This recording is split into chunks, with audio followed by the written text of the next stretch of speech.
Hey friends, screen time and technology. That's always a popular topic to talk about, isn't it? If we're true unschoolers, should we just let our kids have unlimited access to technology, all their screens, their devices, and the internet? Is that a truly unschooling thing to do? Or do we have other things that we should think about before letting our kids loose with their devices? Now, I've been thinking about this topic again because I often go through, I often write about this topic or talk about it. It's a very popular topic, as I said. Now, my opinions about this topic aren't always wholly based on experience. Now, they are to a certain extent, but when it comes to little kids, when I had little children, my first children, we didn't even have a computer. I mean, that's how old I am. My oldest adult children didn't experience any technology, well, as far as computers go, until my oldest child was 12 years old. And then one day, a friend who works in IT, he said, I have an old computer that I don't need, and we don't need it at home. I'm upgrading my computer. Would you like it? I thought, would we like it? Oh, yeah, of course we'd like it. And my kids, they got so excited about this computer. Now, looking back, all those years ago, it wasn't like today's computers. It was very slow. And did we have floppy disks? We didn't have the internet. We used it mainly as a word processor. Maybe we had a few CD-ROMs, but we had a computer. But we only had one computer for, how many children? I think we had 5 children at the time. And so that rather limited things, especially as we didn't have the internet. A bit further down the track, we got the internet, and by that time we had 7 children. And it was dial-up. And we had to share the line, the computer had to share the line with the phone. And quite often I was on the phone to my sister, especially, when my kids wanted to use the computer. So even having the internet, it was very limited. And if they played computer games, we still only had one computer between all these kids. So my experience wasn't the same as a lot of parents today who are wondering if they should just buy iPads and things for their little kids, and should they give their kids unlimited access to the internet. What's the big deal? Isn't a device exactly like a book? I mean, I've pondered this a lot. Now, I was listening to a podcast the other day when I was walking the dog, and they were talking about screen time, and the podcast host was talking about how he was telling the story of how he had given up his smartphone. He'd bought a Wise phone, which he described as a smart dumb phone. Yeah, a bit more, not like the first phone I ever had, where, the ones where you had to tap so many times on the number 1 to get this letter. 1 for an A and 2 for, I don't remember, but you were sitting there tapping to get all the letters. There was no word prediction. It used to take forever to write a text message. Yeah, no, the Wise phone has proper text messaging. You can make phone calls. You can access maps if you're traveling. There's a few other features it has, but it's not connected to the internet. You can't look things up on the internet, and you can't download apps from the App Store. It just has a few built-in things. And the presenter said that this was such a change in his life, and it had he couldn't say enough good things about it. He said that he was spending too much time on the internet, and his family life had become affected, and now he was spending more time and paying more attention to his children and his wife. and he wanted to tell people about this. And he was encouraging all of us, give up your smartphones and get a Wise phone, or I think a Wise phone is only available in the US, or something equivalent, depending on which country you live in. And so I was thinking again about this, and perhaps we shouldn't give our kids smartphones and unlimited access to technology. I think it's good to ponder things more and more, not just to make up your mind about something, but if you have another point of view come through, you hear something, you read something, someone tells you something in person, listen. Just like we have to listen to our kids. Listen and ponder it, and then either move forward and say, no, I still believe what I believe, or I think I'll modify my ideas a little. And so I was open to some new ideas. And this presenter was talking about how he's keeping his kids away from phones and technology and the internet. And he's really worried about the dangers that are online. It's not solely because he wants his kids not to have a device open all the time, but he's worried about the dangers. And I think, yes, our first priority is keeping our kids safe, isn't it? And there are a lot of dangers online. And to be a good parent, we have to keep our kids safe. But how do we do that? Is he right? Do we just say, no, you can't have technology. You cannot have access to the internet because I want to keep you safe. That's what I have to do.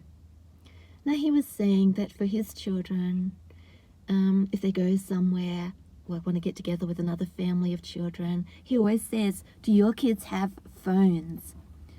And if they do, he says, no, they can't. My kids can't go spend time at your place with your kids.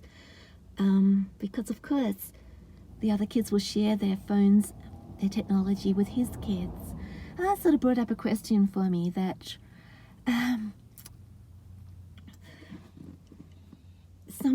do we do the right thing and not worry about what other people say about us?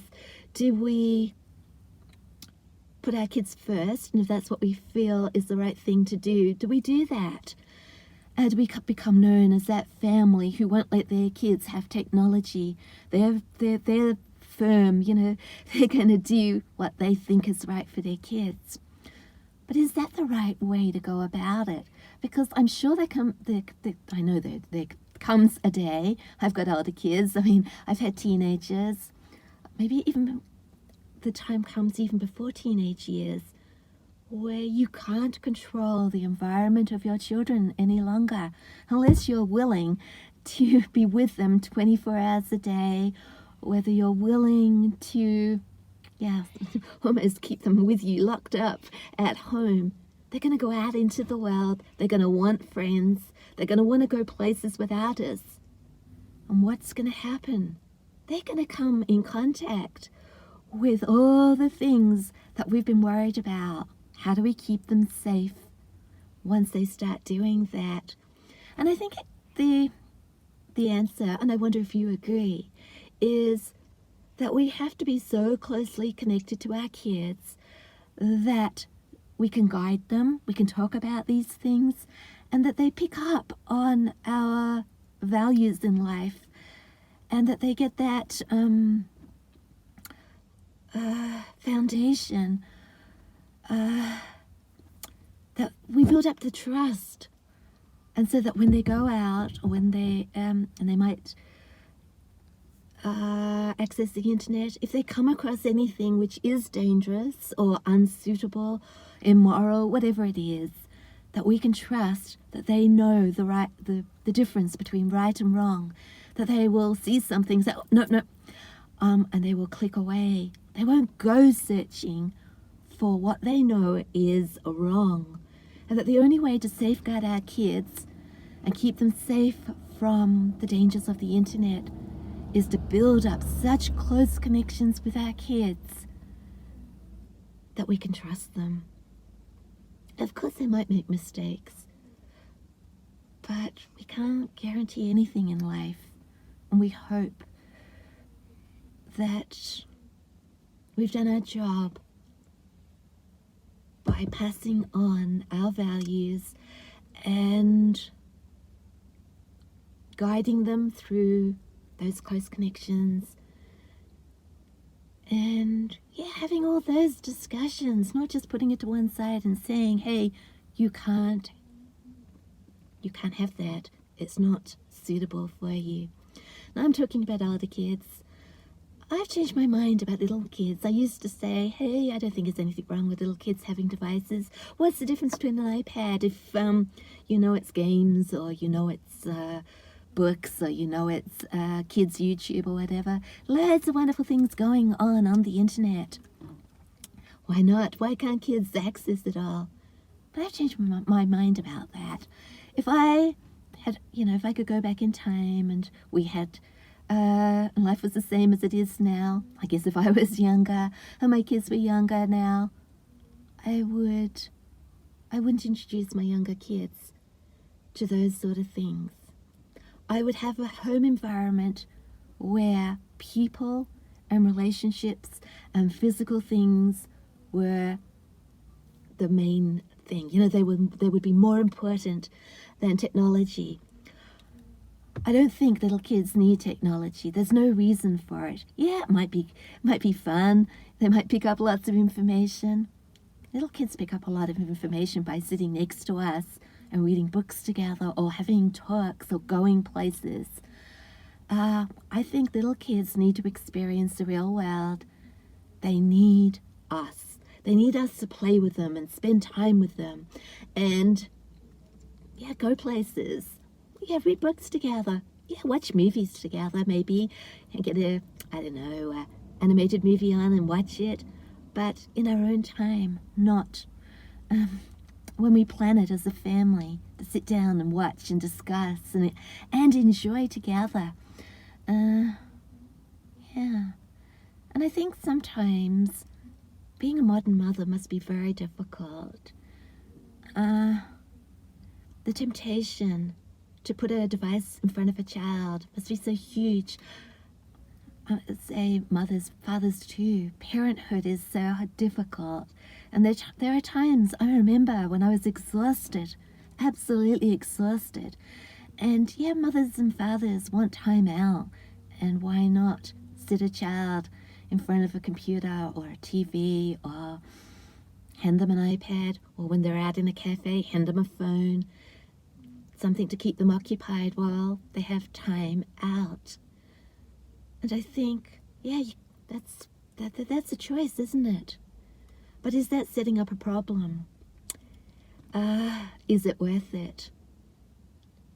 And I think back to when I was a young parent. We didn't have technology.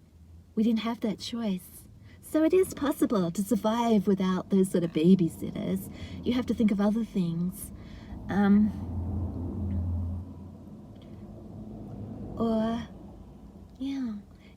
It's a dilemma, isn't it? And talking of dilemma, the last point I want to make is, there's that program, that documentary on Netflix called The Social Dilemma, and talking about how the big tech companies deliberately manipulate our behavior with technology. They get us on social media, and they have all these tricks to keep us there as long as possible because we're the product. They want to advertise to us. They want to use our personal data. And we all get sucked in. And that's not good for our kids, and it's not good for us.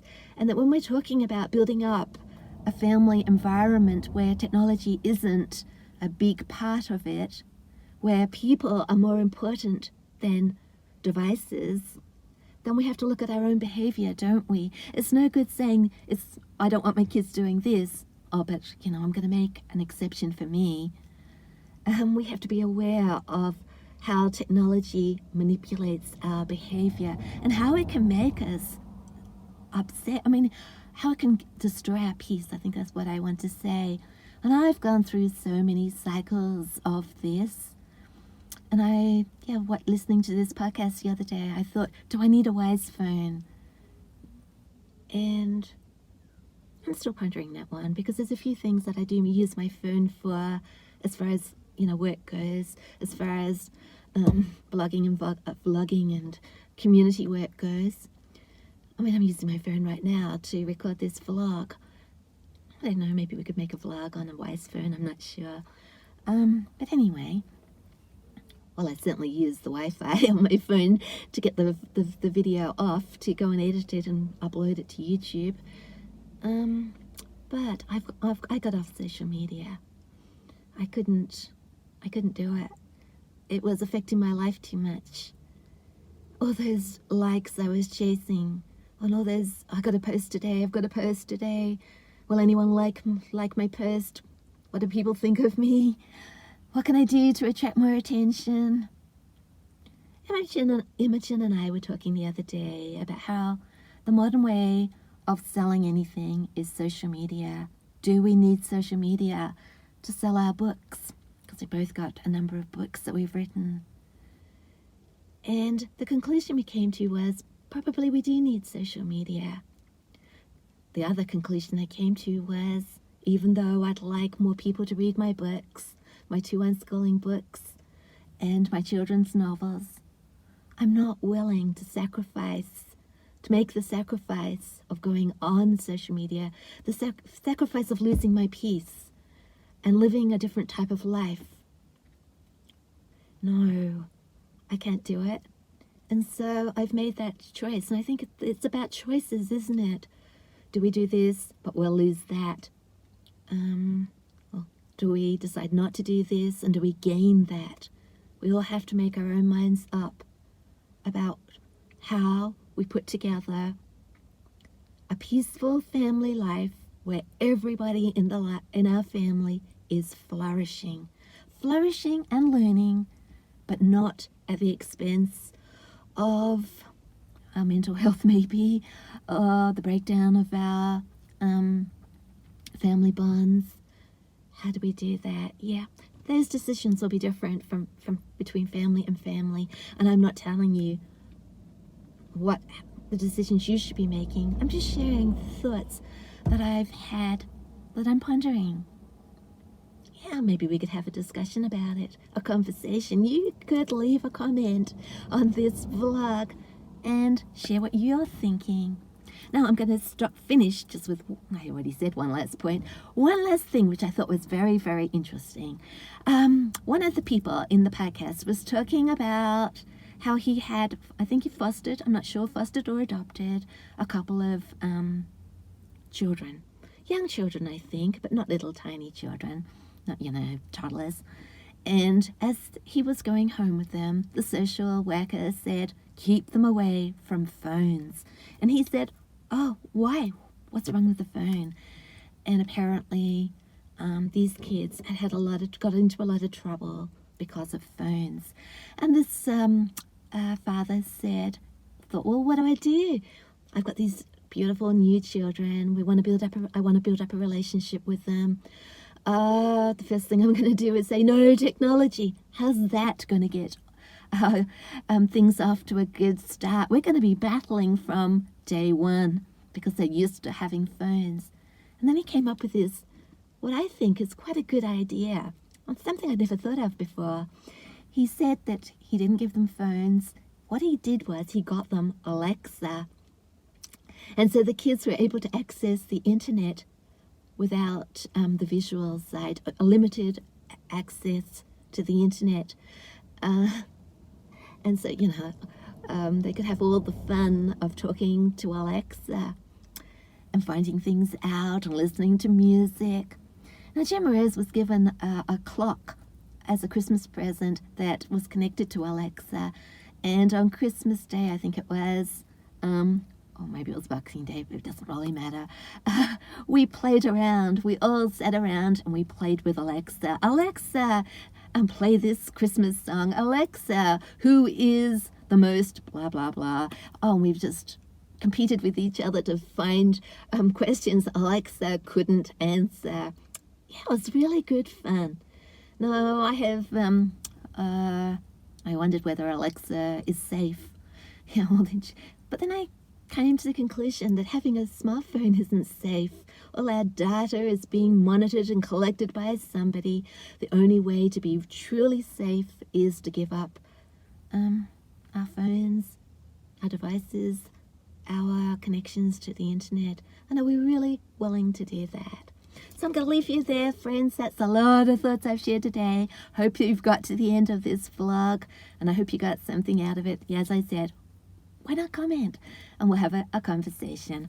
Okay, friends, sending you love. Speak to you again soon.